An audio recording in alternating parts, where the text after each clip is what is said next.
1, 2. I made like 48 of these things. There's probably going to be leftovers. Okay.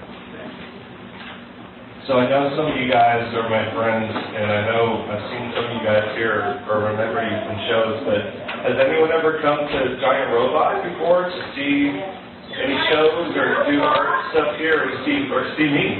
You guys have been here? Only for you. Well, I appreciate it, and this is a rap store, and if there's anything that strikes your fancy, you should certainly look at the art on the walls or go to the other shop too and help these guys out with their lovely store. So I was going to come down here a couple months ago, but I couldn't make it. I got a little bit sick. I got the flu and I had to blow it off, so apologies for that false start. Yeah, come on, you guys. You can sit down, even over here on the wall if you want.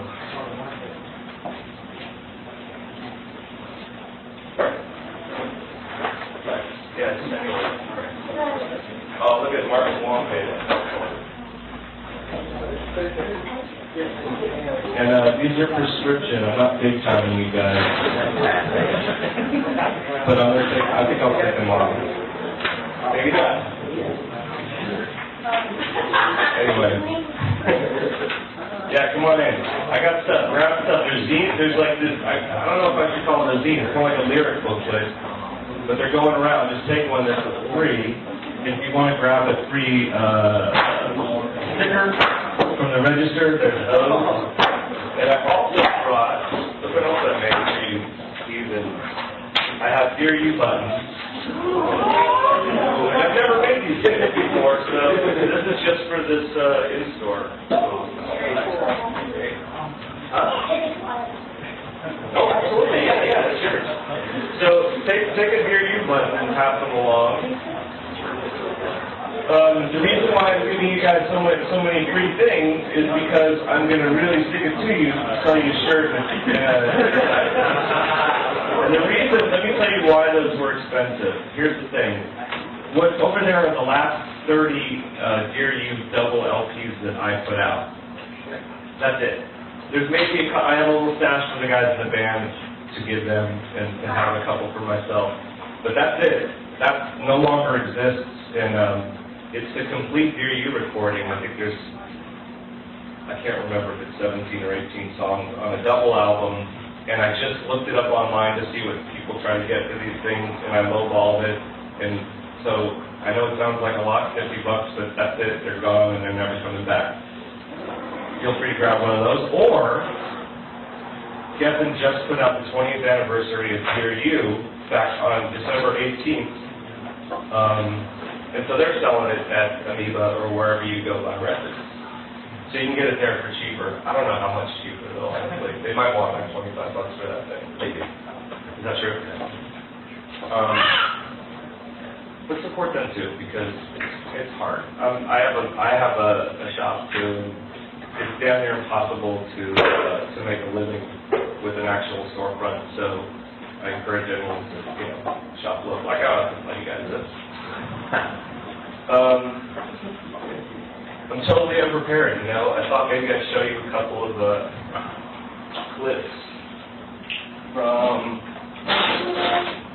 some stuff that I just found. I have some pictures to show.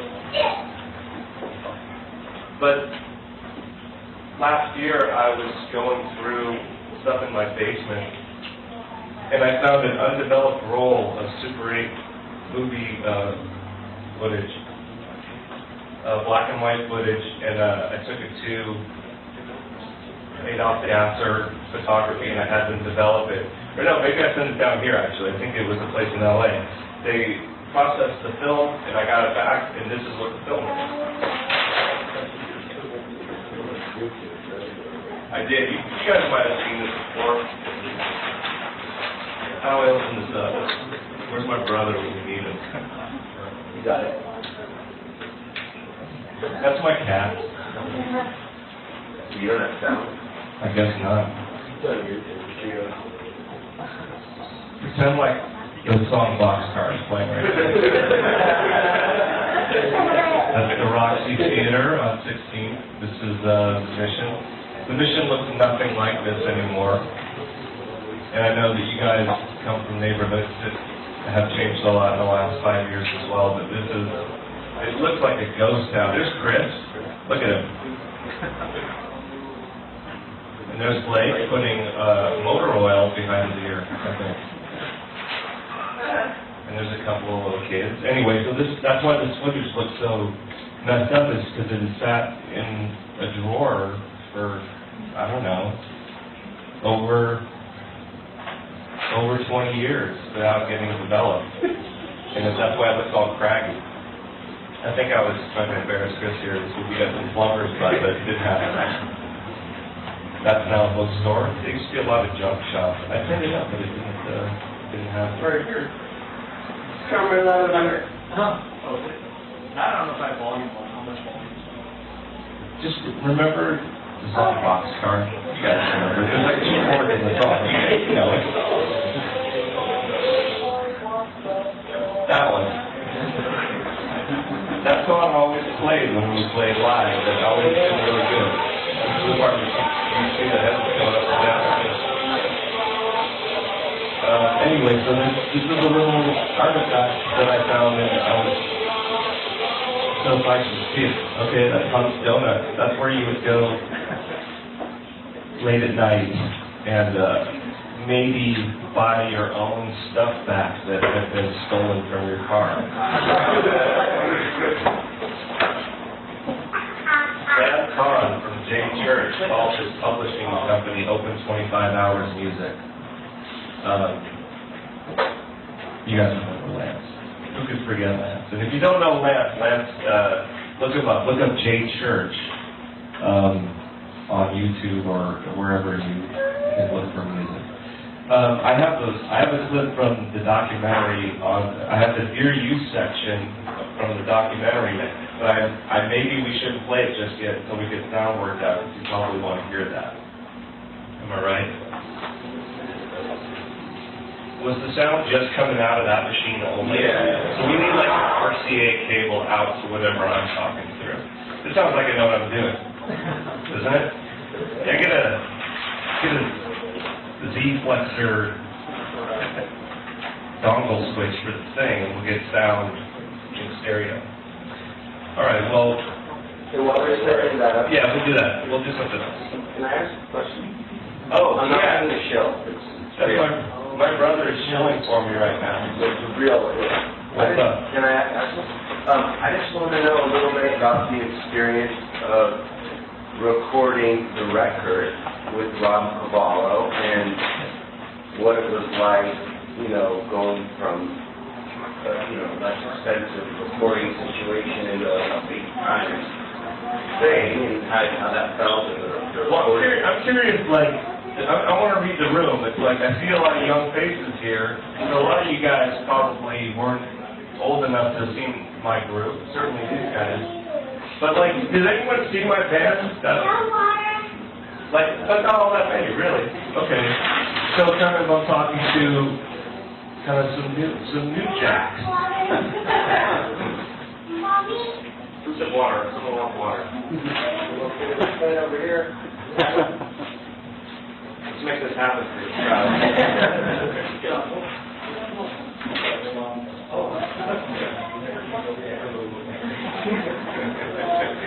Okay, so I'm totally unprepared, and if you've seen me here before, you might hear some of the same stories, and I apologize for that too.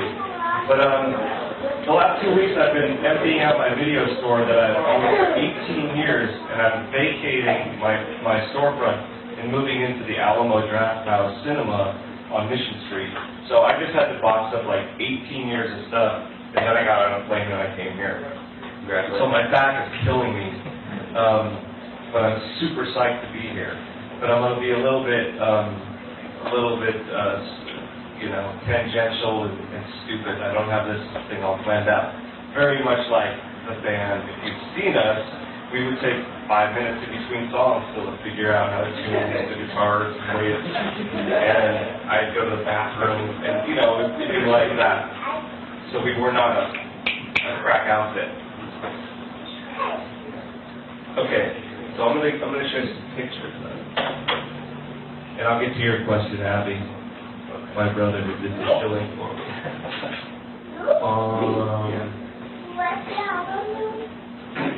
Well, okay, you asked about Rob Cavallo. Rob Cavallo couldn't be here today because he's got a big event to himself for his kid's school. But Rob Cavallo produced Dear You, and Rob Cavallo was just coming off of Green Day's Dookie record and had incredible success with that, obviously. So we are his third record that he produced. Before Dookie, he'd done the Muffs. Well, I think it was Blonder and Blonder. Is that right? Anyone Muffs fans? Yeah. Great band. First one or second one? First album or second? It might have been the second one, maybe. That's cool. This is deep track stuff. It might get boring. If you guys leave, I'm not going to be offended. If you guys have had enough. Anyway, so Rob Cavallo says, so he wrote liner notes for me when I was putting out the record that's for sale over there. When I took Dear You back, he wrote this. You can read it, maybe. Can you see that? Not really. Okay, so I'm going to be Rob now. Pretend like I'm Rob Cavallo. All right. Okay, I thought listening to Dear You in some years. I lost a few copies I had, but putting it on the other day, I was shocked. The songs are brilliantly dark, with arcing angled melodies and lyrics that cut at the soul. I think this album was ahead of its time. Also, this album has the best guitar sounds I think I ever got. Cut in 1995. Cut is what basically that means recorded. I have to say that because I always thought that was a really funny way of we cut a record. Okay. Cut in 95. I hear its influence. I hear its influence in virtually all the punk emo bands playing this style today. I feel a little bit weird reading my own testimonial from Maybe Abby should read it. Would you read this? Come on, man. Really? You have a way better. Listen to Abby's voice. Listen to Abby's voice. Abby should be doing voiceovers for like Lexus and stuff. Right? Okay. This was above all a labor of love. Did I? Okay. A few songs really stand out. Save Your Generation gives me chills because it is truly challenging to call to arms for all the kids to take charge. It builds up into a chorus that lyrically pops off bigger than the band. Accident prone, literally. Takes any emotional wound you have. It's so small. You have in your soul and makes you cut. Let's go for a bigger font, man. Cut it deeper with your own knife. I have never heard a song do that. Bad Scene, Everyone's Fault, Blake's take on a pop punk song. What's the matter? Oh,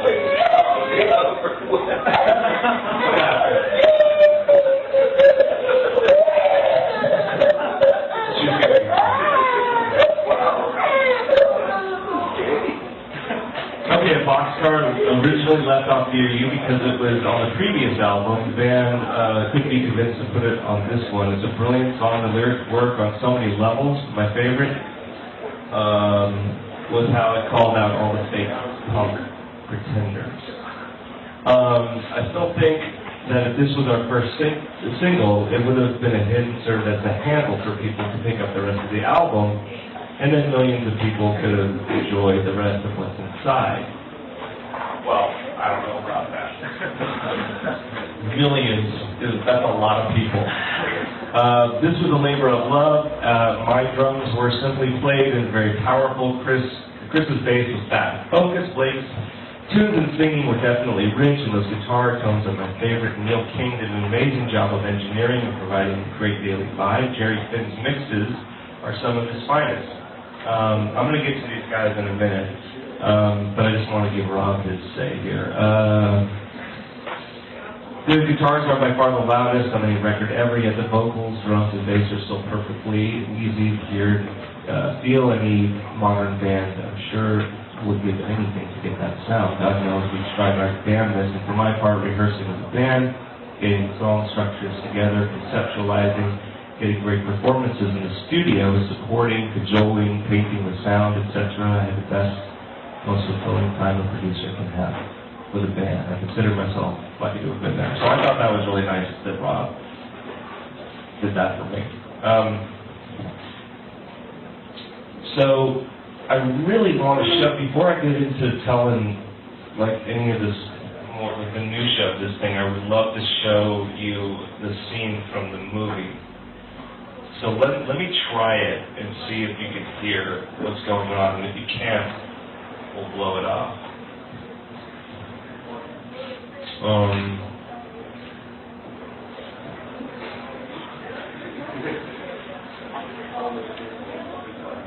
Where I lost it? Was it this thing? Hey, Eric, is Eric here?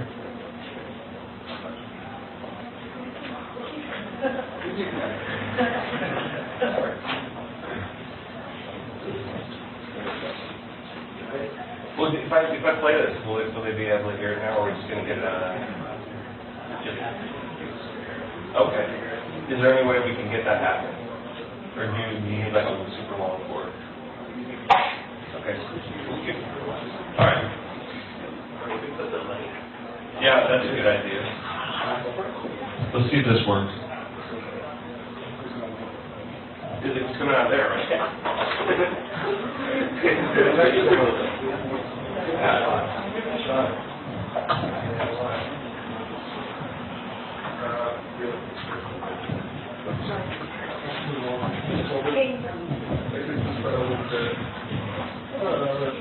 We'll do a tester with the boxcar video.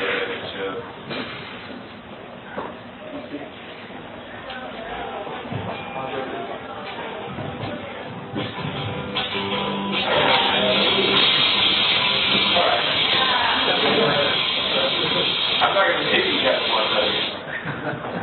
All right, cool. All right, we're going to do that. You really just want to sit and hold it there?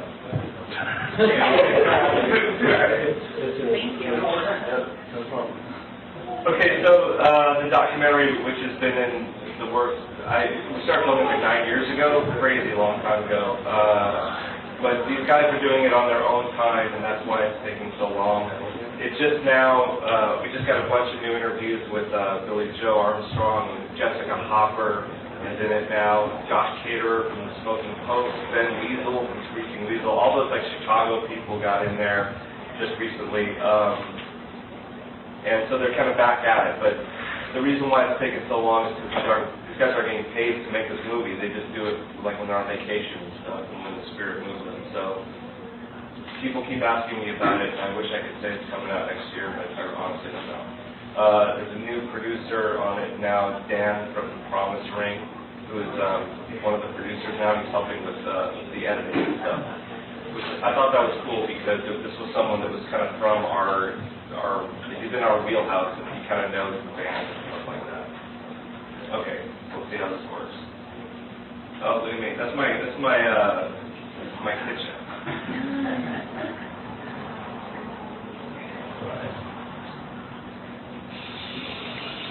Okay. You take 3 months to record, not just to record it. And I think it actually ended up being like 10 weeks. Using the Green Day formula, which had improvement, we got Rob Cavallo. I didn't know Rob for all the time. It was funny, but like, wow, he's like produced them? Like, what's up with that? You know, wow. Rob Cavallo's one of the most esteemed record producers in the history of rock music.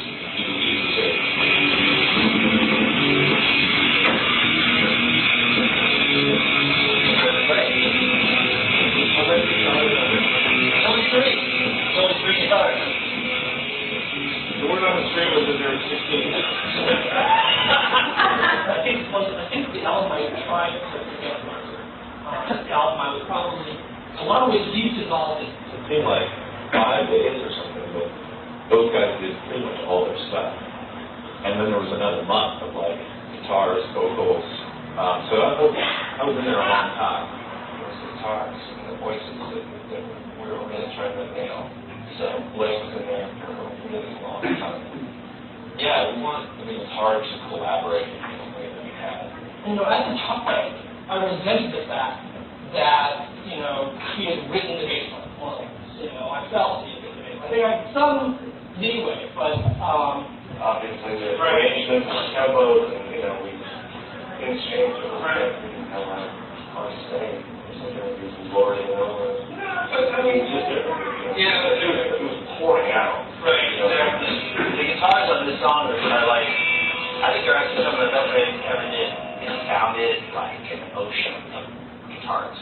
And I just, oh my God, this sounds so good. I really did. I really thought I was so confident with doing that. When we were done with that record, I was so confident that we made a good record. What I remember most is driving down the main turnpike back to Boston, blasting that record as loud as it started to go. And it honestly wasn't loud enough for me. It was, I'm sure, ear-shattering. Put it out, I was just going to be like a clutch of rockets flying out of the world. But here, and everybody kind of like, oh, this is really clean. Or I remember them saying like, the vocals are so rich. This is something new for you. Like they were a little freaked out.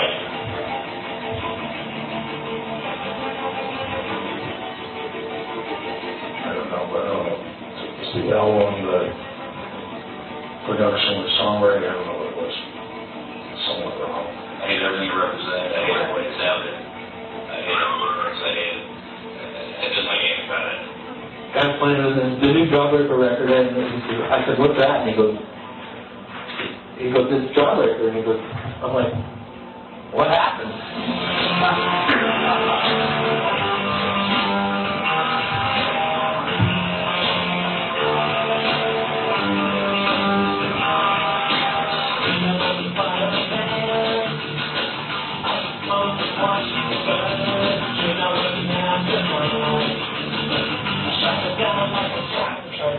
We had the same agent as Freebies, we had the same video producer as Freebies, we had the same, audio producer as Freebies, we tried to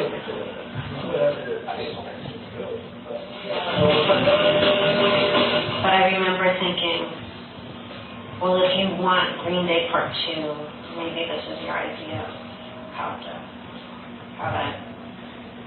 turn that into that. It sucks, man. When you do your band, you got to take a picture of your band. We ended up using, us hanging out on Blake's couch, which I can see that.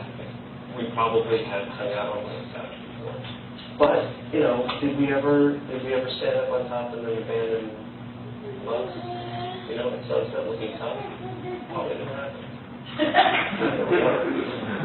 The band had a great video, a great single with radio, some huge tours, and it didn't sell that well. Some of us have never really recovered from the disappointment of that.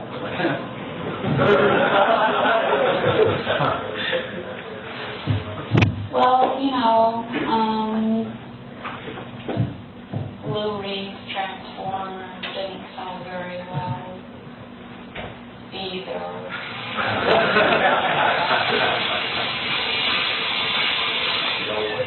No one got it.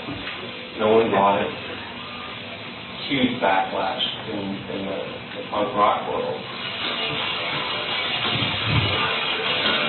I have a really great flyer here that's like how Jawbreaker is like Walmart. Just how much does Jawbreaker really care?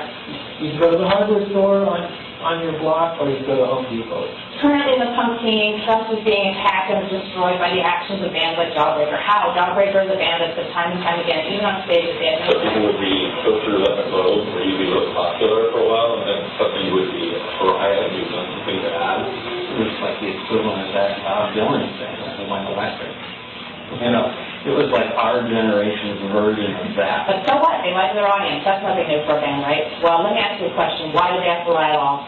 The answer is that they did the punk rock scene just what Walmart does to the community. After a while, they showed up and literally, sat with her back to the page and saw people who had paid. In short, they sold our stuff out. You don't own me. The rings on these fingers.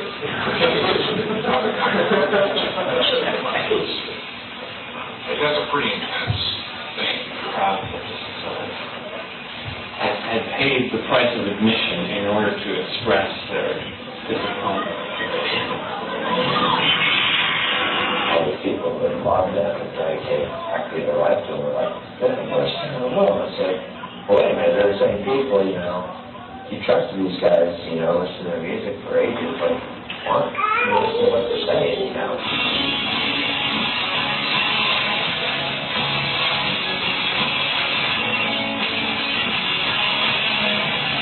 I mean, you were pursuing it. You were trying to make the big time, you know, and we didn't. Plus all of this, bullshit that you have to go through that I had no idea until I did it, where, Live 105 will play Jawbreaker's record if, Green Day will give us, some single 5-second for somebody else, or... There is this whole degree of who came up who and who's getting radio airplay, which company decided to promote which person's band. They were like heroes, I think, at the record company until like 3 days after it came out. They had sold 1 million copies, and then they were just like ghosts. They gave a couple of singles to radio, and they didn't work, so they just basically gave up on it. There was a really notorious thing in Providence where we flew Louis Larson in because we thought maybe if he saw the band play, we would do better in MTV, and it was like a disaster in every way imaginable. It was not a good show. Yeah, I think we'll have a wing and during the heat and everything. The Jawbreaker last night was definitely the worst show of our career ever. I remember when they went out. It was just uncomfortable. There was kind of this weird unspoken feeling that it's all kind of wrapping up.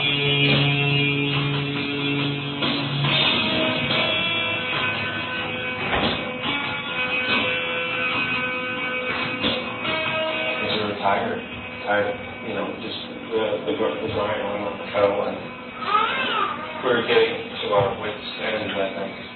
For you and the subsequent tour, how was it about the last stage and you becoming really disengaged?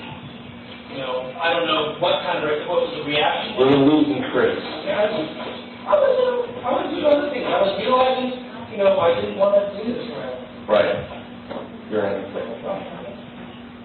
Okay, so there's the movie. A little piece of the movie.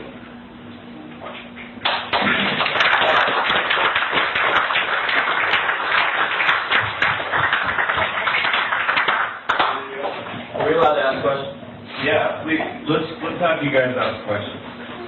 Yeah, what's up? Specifically with instances like what happened at the Roxy or what happened at Emo's, and maybe that happened some other times, when y'all would come off stage and go into the dressing room or later on the bus, did y'all talk about that stuff, and what were those conversations like? Never. Or did you just avoid it? We avoided it. Okay. I think, well, first of all, there was never a bus. I wish there would be a bus if I wanted to, but we went, well, that's another story. We weren't really talking about it, like, we did a lot of shows after this record came out, and the first one, there was Anthony, our tour manager, who you saw there, called it like Expectation, the fall of '95, and then when that kind of fell on its face, we went on another one after that, and it was definitely in the air. You could tell that this was like on its last leg, for sure. But we didn't really talk about it much. We were the kind of people that didn't argue that. We didn't have huge blowout fights. You're gonna laugh because when you see the movie, there's a massive blowout fight in it that we had precisely one of ever. But we usually just kind of shut down and just kind of retreated. That's how we did. We didn't really talk about it. If something was, getting you mad, we just sort of like retreated. Do you remember the backs turn?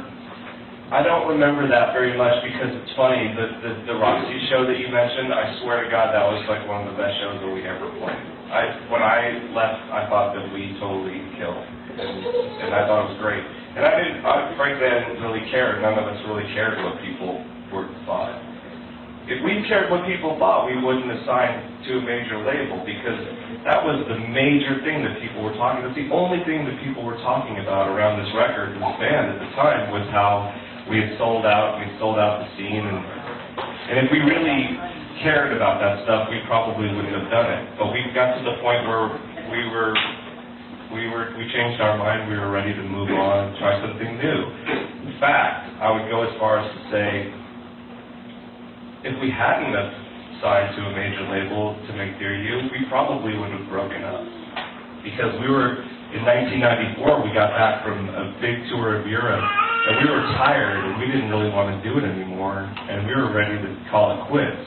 And then this opportunity presented itself, and we were like, well, should we just try this and see how it goes? And if it goes great, awesome, we'll stick around, and if it doesn't go great, we'll just call it. And that's exactly what happened, is we ended up calling it. But, you guys, even the younger people in here know better than anyone that what happened with this record, when it fell flat and no one bought it, and they gave up on it, something happened a couple of years later where, like a time bomb, it totally took off after we had broken up. We were broken up, and all of a sudden people started talking about this record and started liking this band in a way bigger way than they had before when we were still active. So the really strange thing about this record and how that happened is that it really kind of,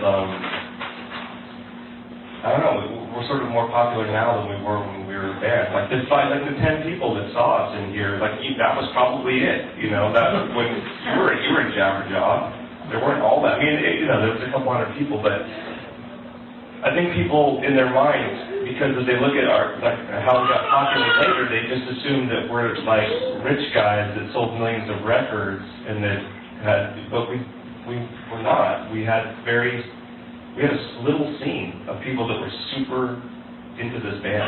It was a little pocket of people, and it just since then it's gotten way kind of out of control. And I know. How many records have you sold? I don't know. I know how many I sold, but it initially came out and it sold like 40, between 40,000 and 80. I don't know. So somewhere in like not a million, not nearly as much as they had hoped. They had pinned a lot of hope on this record and thought that we were going to be the next big thing. And when that didn't happen, they gave up very quickly. And there was a huge regime change, like it happens, how it used to happen in the record industry, where the president would take off and he'd retire, and like Lenny Waronker went from, Warner Brothers, bailed there, and he started doing stuff with like Steven Spielberg, and then the guy at Geffen left, and the guy at Capitol left. It was just one of those years where everyone split, and everybody else just got left holding the bag and just like, well, I don't know, what do we do with this band? No one knew what to do with us because we didn't sell a whole bunch of records right off the bat. Later on, when I put out that record that's for sale over there, I sold a bunch. I sold a lot of those things through Revolver Distribution, my exclusive distributor up in San Francisco. I sold so much that they came after me for royalties on my other record. So I licensed Dear You and put it out myself. I licensed it for 5 years, and I didn't pay Geffen because that's just the kind of person I am. I just wanted to wait and see if they called me out on it, because I didn't think we were big enough potatoes that they would even care, honestly. I didn't think they cared. Everyone that was there back in the day was gone. We were so low on their radar that I never paid them. And then there was a reckoning. After those 5 years were up, I got a phone call, and it was a scary phone call, because I was like, wow, I think I owe somebody some money. And so I had to find that money. And I got really lucky because a friend of mine was the music buyer for Hot Topic. This is the guy I used to tour with. He used to book our shows in the early 90s. And he bought like 5,000 of the things to take to Hot Topic. And that's how I paid my debt. It was unbelievable. It was like this 11th hour thing that happened that was incredible. Anyway, I'm getting off topic. I was going to ask, could you talk about the transition from, the record was in cutout bins for a long time for like $1. Right. And then those eventually went away. Suddenly you started seeing those dollar copies on eBay for $20, $30. Is that when you decided, hey, I got to do something here? I always wanted to get all of our records back, even the singles that we put out, the split singles and top tracks. I always wanted to get that stuff back and have one place for it to live. And not because I was a dick and I was proprietary or was like, I just wanted to know that all of those songs would always be available if people wanted to get them. This is before the internet, because now you can get everything for free anyway. But this is when people were still buying records. So I always thought it'd be cool to have it all under one umbrella, so that's why I started Blackball Records. But you're right. When I saw, a couple of years after we broke up the band, when I started seeing Dear You show up on eBay for crazy money, I was like, wow, maybe I should just try to get this back and sell it myself. And then we have all our ducks in a row at Blackball Records, and everything could be in print. That was always my thing. I want everything to always be in print, on vinyl, and available. And for the most part, I got to do that, except for a live record that's on vinyl on a different label. But yeah, that's sort of that was the emphasis for that, was that it started blowing up after the fact. I don't know if we were getting name-checked a lot by these new emo bands that were getting popular. I'm sure that had a lot to do with it. Or then the internet happened, and then YouTube started happening, and all of a sudden there's clips on YouTube, and people start to learn about the band that way. Like, I'll never know why this happened, why we're one of those bands now. But as much as I shit on the internet, it might have had something to do with that, keeping us out of the ether. You know what I mean? Anyway, did anyone else have any questions? Yeah. So I want to go back in time, some Angelino history with you guys. The Cooperage show at UCLA? Yeah. And the play camp, Driftwood. Oh my God. You were in the house. It was like right over there. Down the street. Same exact hat. Same exact hat, right? The backyard. Uh-huh. So a bunch of young kids, and I just remember walking out of that show with just very high energy from you guys. It was amazing. Was that Eric, was that yours or was it Martin's house? Was that yours? Eric. It was Eric's house on... Eric's house, yep. On what, Beloit? Yeah, one block. Between the freeway. Yeah, we did play the party with Flight Camp out in his backyard. He has amazing prints of that he shot from the roof. So you see yourself in that picture, I'm sure. Everybody in there. And I've already forgotten your question. So walking out of there with that energy with you guys there, because I just remember in the Angelino scene, it was like, wow. Well, this is Blake and I went to school at Crossroads right over here. Right. That's where we started playing music together.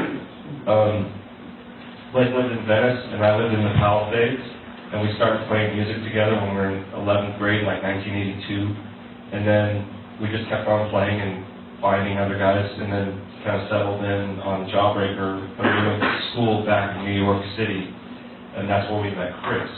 But I always thought that we were a Los Angeles band, because this is where we're from, and this is where we kind of came of age. We came of age in that SST Renaissance, and we got to see, and all of those like South Bay bands too, and those like Orange County bands, like we grew up seeing like Channel 3 and Social Distortion and Black Flag and the Minutemen. That's our scene, that's how we came up. And we go to New York and we met Chris, and then we eventually became that band, and then we settled. And I don't mean settling for San Francisco, but we settled in San Francisco because it seemed like at that time that was a really great place to be a band.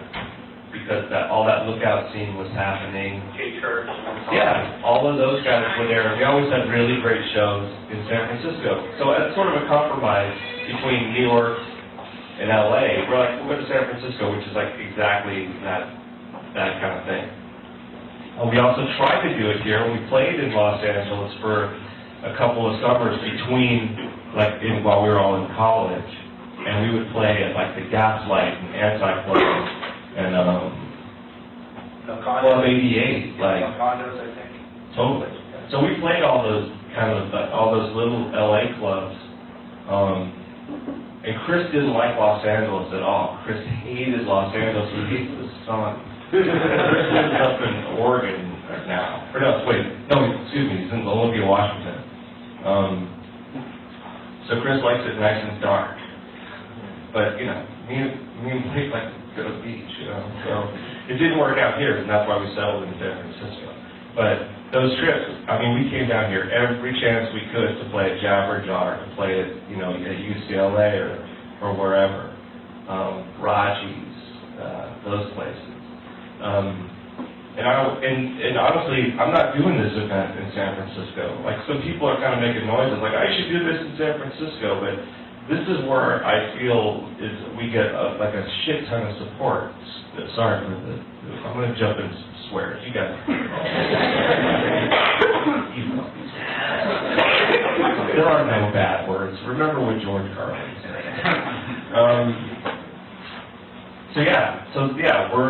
I feel like I have family here, and like I'm sticking around till Wednesday. Like, I love it here. So we have a very tight relationship with LA. Have you guys gathered by any chance, just like as a get together as friends? Well, you saw in the movie, we're all wearing. Blake was modeling a nice left-handed Les Paul in that footage. There's a moment we did get together and we played when we were doing those interviews, and then a couple of years ago, I went to New York, and Chris was in New York seeing his dad, and we all got together and we played. We just went to Blake's practice space and played a couple of songs, just to see if we could still do it. We weren't sure if we could still do it. We could still do it.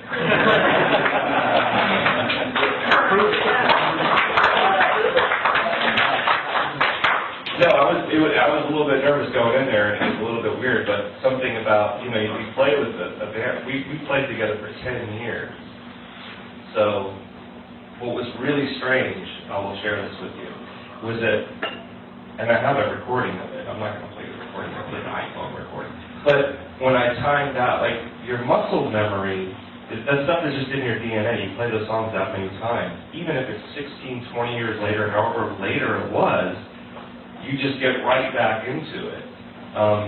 It helps that Blake has not stopped playing and I have not stopped playing. Chris did Shorebirds and the New Toy Band, and Blake did Jets to Brazil and Forgetters and Thorns of Life, and I've been in like 5 different bands and stuff. So it helps that we never stopped playing, but when I got the recording, I dropped it into iTunes and I clipped it after the state clicks and got out at the fade, and I looked at the timing of it. It was exact, almost down to the second, and for the recorded version. So it was like crazy, it was unbelievable. I just thought it was so insane. I just wanted to see how off we were. Like, I was probably rushing that whole time, but no, it was perfect. So that was a real trip.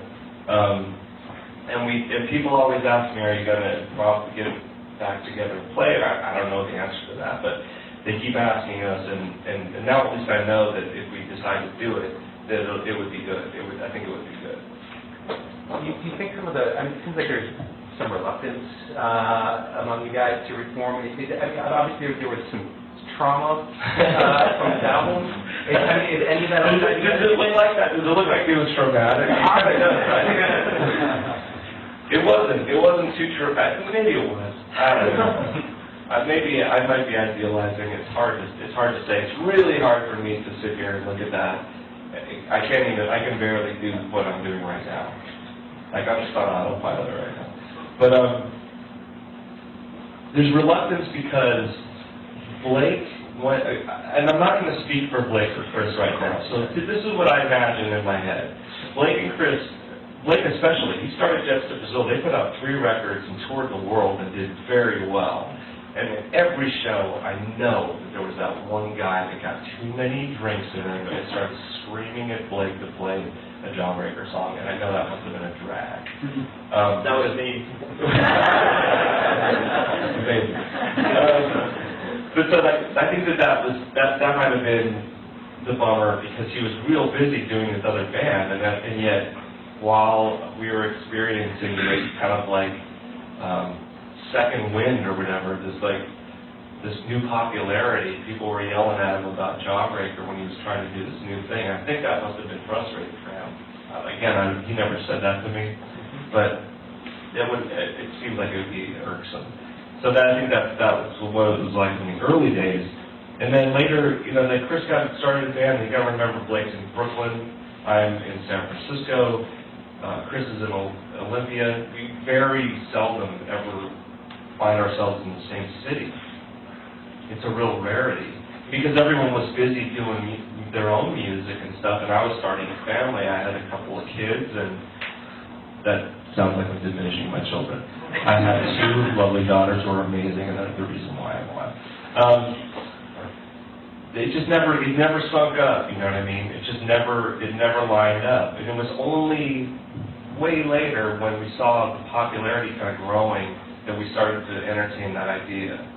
And then when they start calling you and offering you crazy money.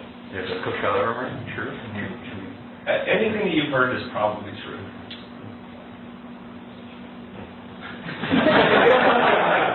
I'm not allowed to say. When they make you those offers, you're not allowed to talk about it. Like and I get that. I understand why. But yeah, they offer you crazy money to do these 2 shows, and that's amazing. But it just hasn't come to that. And I keep saying this, and forgive me if you've heard me say this before, but like the kind of people we are, like Blake would not do it for all the money in the world, and I would do it for nothing. So it's like it's like the 2 sides of that same coin. You know what I mean? Like I'd play here for nothing, like unannounced. I think that would be amazing. And Blake would probably do the same thing, but also would not. It's not the money that's kind of driving that decision. It's like, can we take a year off and put together a really strong 1-hour set where we don't feel like we're making fools of ourselves? Because that's what it would take, and that's the only way we would do it. I know you don't want to go on and on about the reunion thing. Did you? I thought I came up a lot just then. Did you ever have? It seems like most people that come to these and that know you and stuff, you really, like you just said, you do it for nothing. Did you ever have a heart-to-heart with Blake? And say, well, I would always do it for all the money in the world. Yeah. Did you guys ever have a heart? Did you ever have a heart-to-heart with Blake and say, it would mean so much to me if we could do this? Like, did y'all ever have that talk? Well, I think it would mean a great deal to him, too. And we did. Well, that's kind of the reason why we got together in New York and played. We were, like, testing the waters to see, can we hang out together? Because, could it be cool? Could it sound good? But it didn't go beyond that. It got close, but then something happened. I can't remember what happened. Something happened where we were really close to doing it in 2015, I think, or 2014. I can't remember. A couple of years back, it got real close. But someone, there was a bigger band they were waiting on an answer to headline one of those festivals.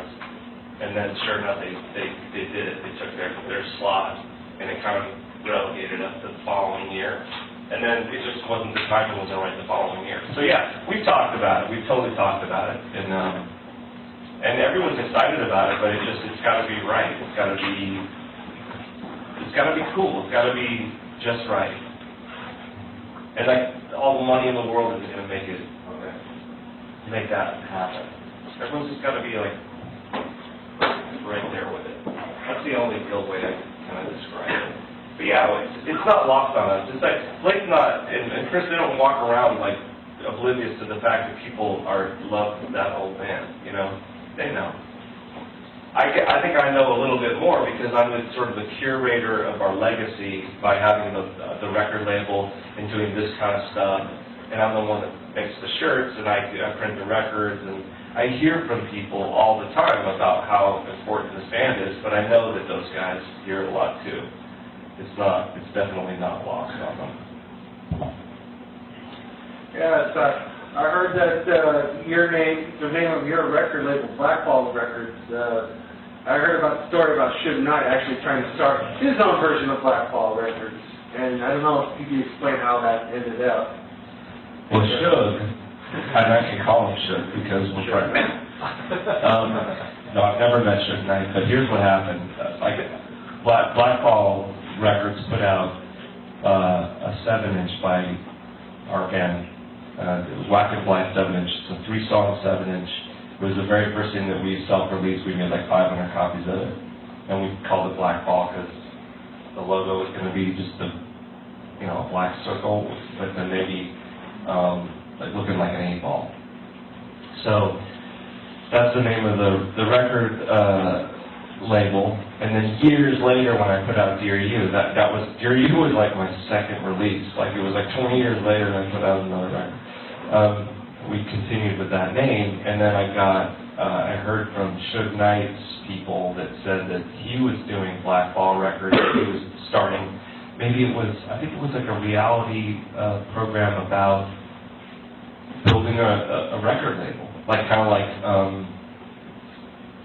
I don't know what to liken it to, but it sounded like a good idea actually, like where they would like follow A&R people around from Shug Knight's company looking for new acts or new bands or new artists, and they would sign them, and then they would show them going through the process and then making the record and going on tour.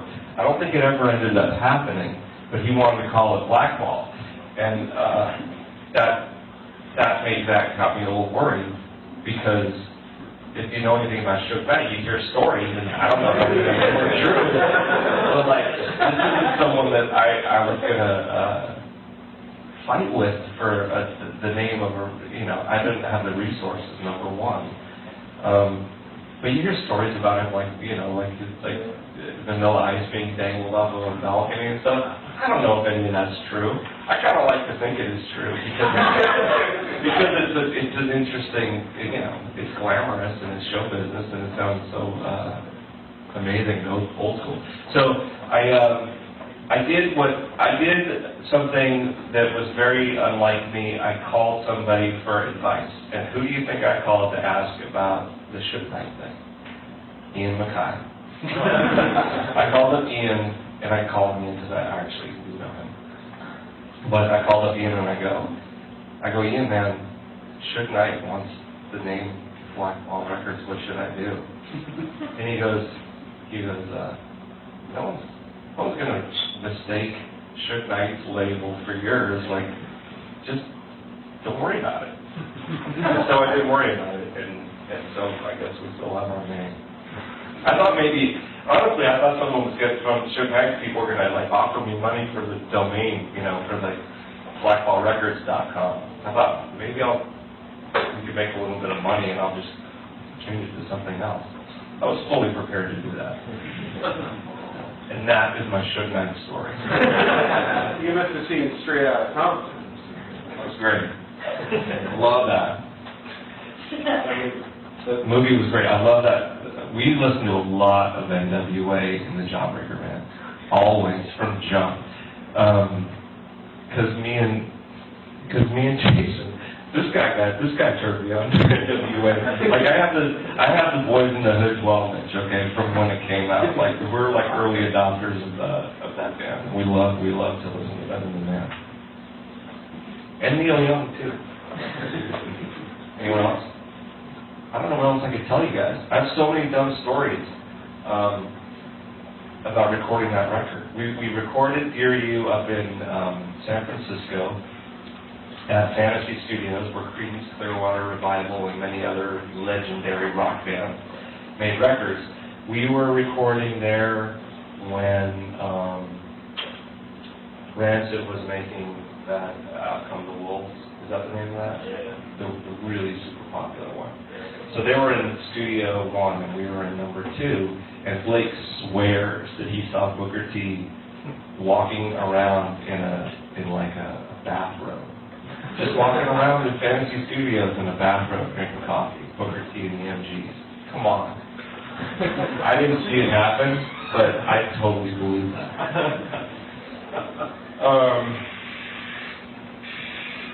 Because I'm stupid, I would put my hardware in this thing, and it didn't even have wheels. So many of you might have helped me carry that thing into the show, and I apologize for that. Here's a funny picture of us signing a major label record deal. Can you see the nervousness in my face anyway? I'm like, I guess we're doing this. And that whole signing process is such a nightmare because you get courted by these labels. And this is all old school stuff. This doesn't happen anymore. But what they would do is they would send for you, and you would fly down on Southwest Airlines, and you'd eat lunch with people. They would take you to like the Hamburger Hamlet on Sunset. It's got to be right. It's got to be cool. It's got to be just right. And like all the money in the world isn't going to make that happen. Everyone's just got to be like right there with it. That's the only real way I can kind of describe it. But yeah, it's not lost on us. It's like Blake's not, and Chris, they don't walk around like oblivious to the fact that people love that old band. You know, they know. I think I know a little bit more because I'm sort of the curator of our legacy by having the record label and doing this kind of stuff. And I'm the one that makes the shirts, and I print the records, and I hear from people all the time about how important this band is, but I know that those guys hear it a lot too. It's definitely not lost on them. Yes, I heard that the name of your record label, Blackball Records, I heard about the story about Shug Knight actually trying to start his own version of Blackball Records, and I don't know if you can explain how that ended up. Well, Shug, I'd actually call him Shug because we're friends. No, I've never met Shug Knight, but here's what happened. Blackball Records put out a 7-inch by our band. It was Black and White 7-inch. It's a 3-song 7-inch. It was the very first thing that we self-released. We made like 500 copies of it, and we called it Blackball because the logo was going to be just a black circle with a navy. Like looking like an 8-ball. So that's the name of the record label. And then years later, when I put out Dear You, Dear You was like my second release. Like it was like 20 years later, and I put out another record. We continued with that name, and then I heard from Shug Knight's people that said that he was doing Blackball Records. He was starting. I think it was like a reality program about building a record label. Like kind of like, I don't know what to liken it to, but it sounded like a good idea actually, like where they would like follow A&R people around from Shug Knight's company looking for new acts or new bands or new artists, and they would sign them, and then they would show them going through the process and then making the record and going on tour. I don't think it ever ended up happening, but he wanted to call it Blackball, and that got me a little worried, because if you know anything about Shug Knight, you hear stories, and I don't know if they're true. But like, this isn't someone that I was gonna fight with for the name of I didn't have the resources, number one. But you hear stories about him, like Vanilla Ice being dangled off of a balcony and stuff. I don't know if any of that's true. I kind of like to think it is true because it's an interesting, it's glamorous and it's show business and it sounds so amazing and old school. So I did something that was very unlike me. I called somebody for advice, and who do you think I called to ask about the Shug Knight thing? Ian Mackay. I called up Ian, and I called him because I actually do know him. But I called up Ian and I go, I go, Ian, man, Shug Knight wants the name Blackball Records. What should I do? And he goes, no one's going to mistake Shug Knight's label for yours. Like, just don't worry about it. So I didn't worry about it, and so I guess we still have our name.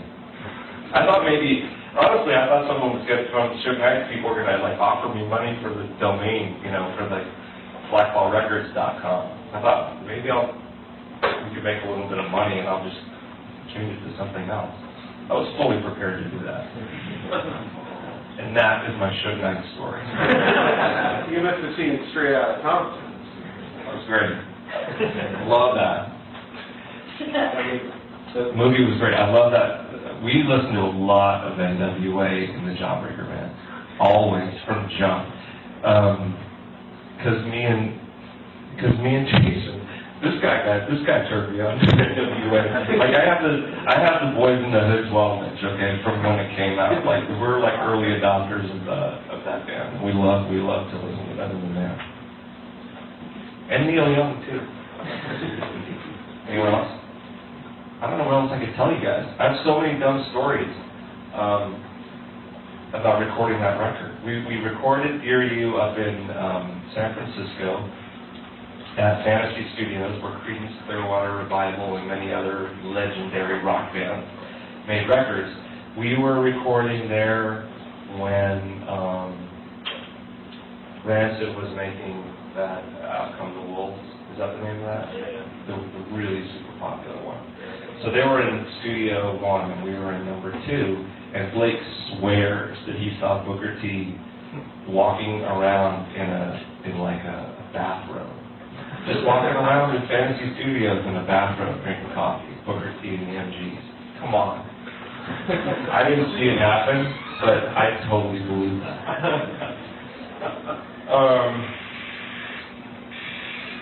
Because I'm stupid, I would put my hardware in this thing, and it didn't even have wheels. So many of you might have helped me carry that thing into the show, and I apologize for that. Here's a funny picture of us signing a major label record deal. Can you see the nervousness in my face anyway? I'm like, I guess we're doing this. And that whole signing process is such a nightmare because you get courted by these labels. And this is all old school stuff. This doesn't happen anymore. But what they would do is they would send for you, and you would fly down on Southwest Airlines, and you'd eat lunch with people. They would take you to like the Hamburger Hamlet on Sunset and tell you how awesome your band is. And they would let you buy whatever you wanted. You'd get lobster bisque and the sundae afterwards. And you would listen to these guys go.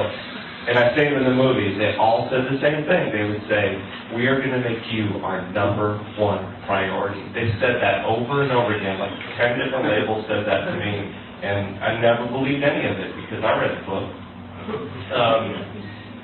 And so you go to lunch with these guys, and there were like these old school dudes from the record label that were like, they were crazy people. They were absolute maniacs. And they threw money at you. It was crazy. Okay, there's our old band, right? What's that thing on any car people in the ground? Is that the muffler? It's gotta be, right? Okay, so that's our old band. And when you sign a major label record deal, then you get the Ford E350, automatic everything. Look at how gleaming it is. It's amazing. It had a CD player. Look at the first time it had a CD player. The Dodge there had a boombox on the dashboard that was bedazzled by Blake and had fur and stuff on it. We listened to mixtapes from high school. This thing had a real, whoa, hey, how you doing? Living large. Yeah, we were living large. Mixing Dear You. I don't have any photographs when we were in the studio. Not one photograph, no footage, nothing. And I don't know why. I think it has something to do with because we didn't have phones that you could do this with. we didn't document. And believe me, I tried to document everything. If you came to my house and were like, oh, show me where the Jawbreaker pictures are, I have all of them. I documented everything, but for some reason, when we were in the confines of the studio, when we were with Steve Albini, one of our heroes, when we were with Rob Cavallo in the studio, I don't know, we were like too shy or something to like break out a camera and start taking pictures. We were working. We were in there to do a thing, and there was no more time for taking pictures. So I made a little cartoon about what it was like to mix Dear You, which we did down here at Conway Studios in Hollywood. And I'll tell you a little story about that. I shot baskets with Randy Newman after lunch one day. We were just shooting baskets. Now, I'm a fan of Randy Newman, by the way, and you guys should be too. So that was a big deal. So Conway Studios is this place off of Melrose, and there's the Shades Lounge there with like a little martini and a smoking cigarette. Not a lot of partying going on, by the way, in our camp. We didn't go get hammered when we did our stuff. Like, we weren't really into that. We weren't straight at people, but when you're on stage or when you're making a record, you're definitely not getting inebriated in our group, because there'd be no way it would ever get done. Free cookies, free Oreo cookies at Conway, 50-cent sodas in the thing. They had Sega Golf, that we played a lot of Sega Golf right here. There was some kind of a weird bird that kept on making strange noises that we would hear, so we called him the magpie. There was the cat, and then there's a little picture of us, and Chris Rowe from the Ataris ended up selling it on eBay for like a lot of money, actually, and he kind of listed all of its legacy, all the people that had played through this thing, and he got a bunch of money from somebody who was Jerry Finn, the guy that made our last record, because Jerry knew that amp and wanted it in his amp quiver. He wanted that amp. So Jerry got it, and then he passed away tragically, just out of the blue, completely out of the blue. Years later, I contacted someone that knew where all of his stuff was. I bought it back for like $1,000, and now it's just sitting in my house on top of my records. So that amp just went everywhere, and then just did the whole, circumnavigated the globe, and it came back to live in my house.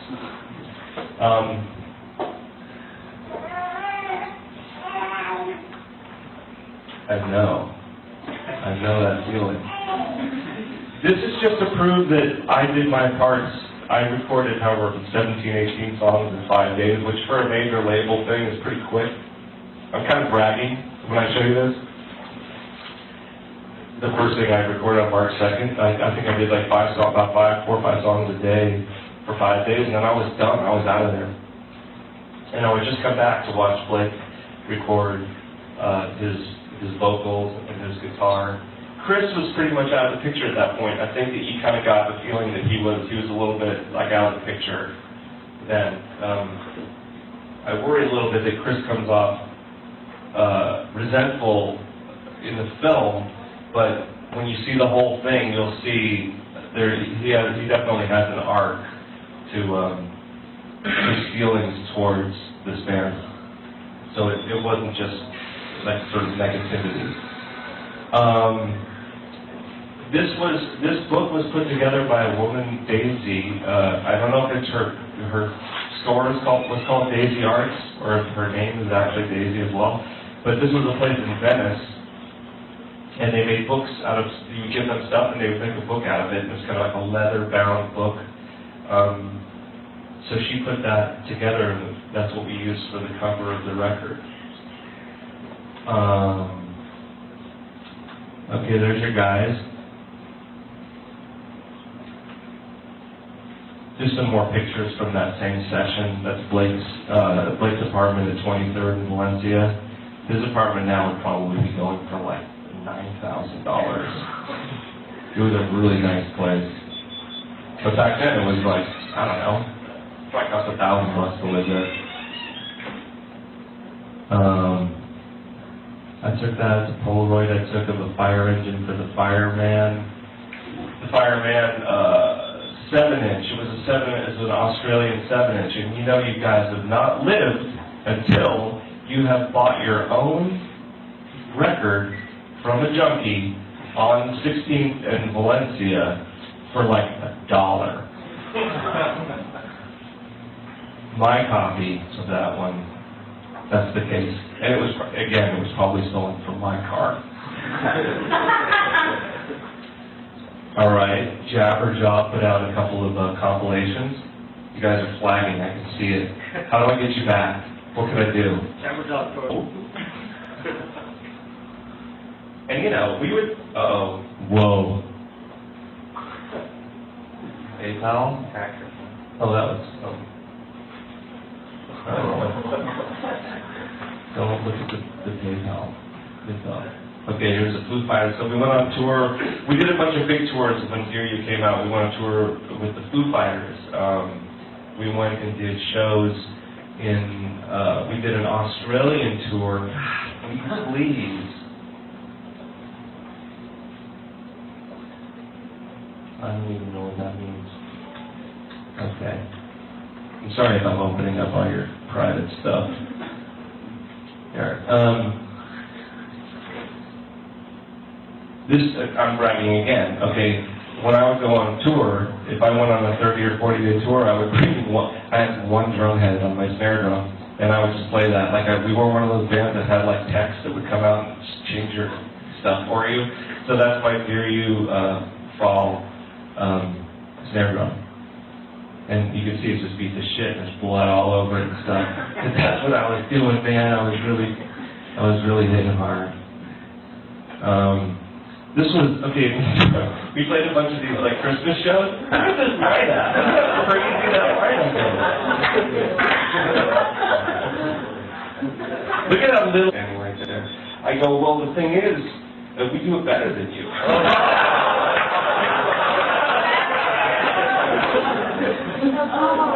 And we looked right through it, he looked right through it, and it was like, I don't know why I did it, I just felt compelled. I thought he would think it was funny, and I think he did probably think it was funny.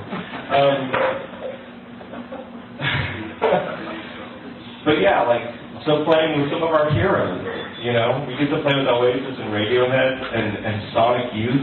I mean, back in the day when we were in New York City, one time we practiced in Sonic Youth's studio, their practice space on the Lower East Side, and we went in there, and we so loved that band.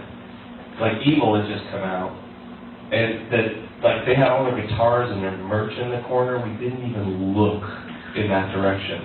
We were just like, we were in like, this was like rarefied. We couldn't even look at their stuff. It was like such a big deal. Even then, I knew 30 years later, I'd be like, one time, we got to practice in Sonic Youth space. So we were huge into these bands. So we found ourselves in like some pretty crazy, okay, I got to do this for a couple of weeks one summer, or no, maybe it was in the winter time. Summer song. I'm assuming it's summer. But we get to, okay, so we go on tour with Sonic Youth and the Beastie Boys, and like, look at that. It's ridiculous. What's the one, like if this was Sesame Street and we were doing one of these things that doesn't belong here, Jawbreaker. So there's the pictures. I got Rob on Dear You. I showed you the documentary. I probably gave away way too much information. I feel pretty good. Do you guys have any other questions? I just want to ask, do y'all have much of a catalog of soundboard tapes? Did you do that much? And did you ever think about doing something along the lines of the Fugazi Live? Totally. Yeah, I have all of the guy in the movie, in the documentary, who said, like, he had gray hair and he was talking about, like, he heard the new Jawbreaker thing and said what went wrong or whatever. That's Radley. He was the sound man at Gilman Street up in Berkeley. He recorded every one of our shows and gave me the tape. So I have all the tapes, and I have like CB's tapes and things from all around yeah, boxes of these things. I just don't know what to do with them. But I reckon I will at some point try to make those available either on SoundCloud or Bandcamp or something. I guess people, you know, when you're not making music anymore, people want to hear what they're like live. I always thought we were a live band. We all thought that we were better live than our records were. Like, we were proud of our live show. As kind of disjointed and screwed up as it was, we always thought that was where we kind of really hit our stride or whatever. Do you ever, like, when you look back on your live shows, are there any particular shows that... When you're a little beater, you know, trio like us. Do you think? Should we wrap it? Should we wrap it up? No? No, I had a question. Yes.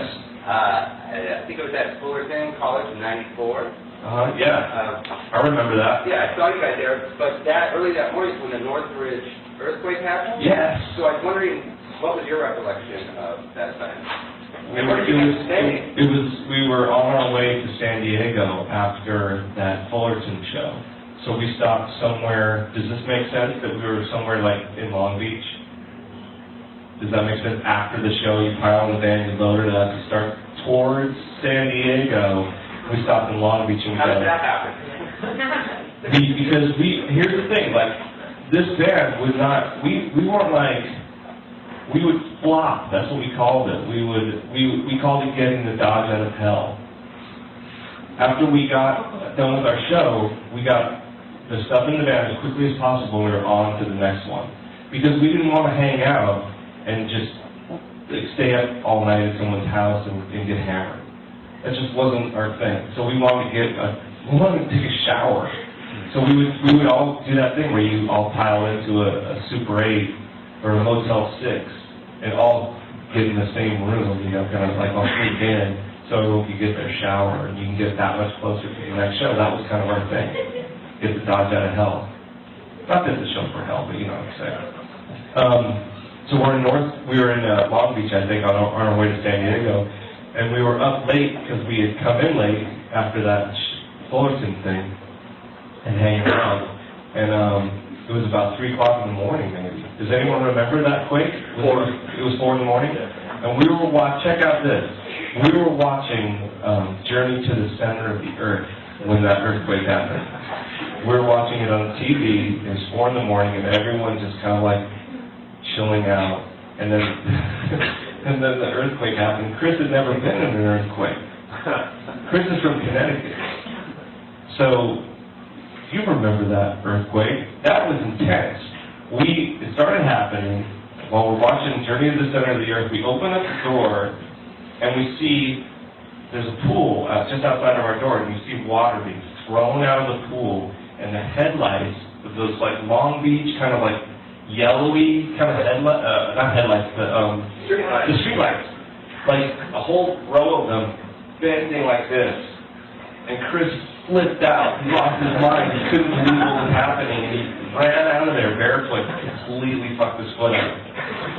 He cut a huge gash in his foot, like it was bad. Like, we were like, oh my God. Blake were just kind of sitting there like, that's an earthquake, you know. And then the next day we went down to San Diego and we were going to play at this weird little outdoor carnival place. Does anyone know what I'm talking about? It was very strange. The whole thing was very strange. And then driving back up to San Francisco, we didn't go up I-5 because I think parts of I-5 were down. So we took 101 back up, and it really taught me a very valuable lesson, which is that 101's a much nicer drive. And I encourage everyone to take 101 when you're going to go up there next time. Stop at the Madonna Inn and see if you can get a cheap room because it's amazing. When did the band finally decide to break up?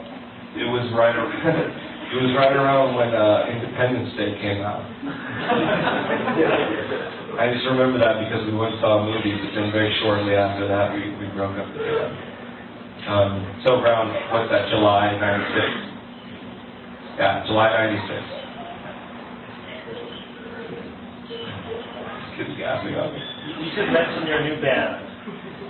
I have a new band, you guys. I'm not gonna bore you with the details. You'll never find us online. It's called California. And we're playing Save Music in Chinatown on May 8th, downtown. And check out who we get to play with. My new little trio gets to play with Mike Watt and the Second Man, and probably Sapper and Trust. Dude. That's going to be a cheap date that day. It's going to be an afternoon show, so all the groms can come, and it's going to be like milk and cookies. It's going to be really cool, and all the money is going to go to Martin Wong's pocket. I'm just kidding. It's a benefit for for music education in public schools, specifically Castellana. Okay, I think we're done. I'm sorry, that was a long thing, but I'm just ready. I'm really not ready for this, you guys. If you have any other questions, you can ask me in a minute. If you want to get a record or a T-shirt, cool. Like I said, they're kind of pricey because that's the last of it. That's the only run of that T-shirt that I did, and that's exactly what they put out with Geffen. Gave away to like people when the record came out. I redid that shirt. It's a baseball shirt, 3/4 sleeve, old school. Thank you for coming, and I hope you had a nice time. There's donuts. There's like 48 Jawbreaker donuts from Donut Friend, and there's coffee, and it's free. And I made another. This is really gorgeous, you guys. I made an 1.5-inch button that's got glitter on it, you guys. So these are on the house too. So come get one. Thanks.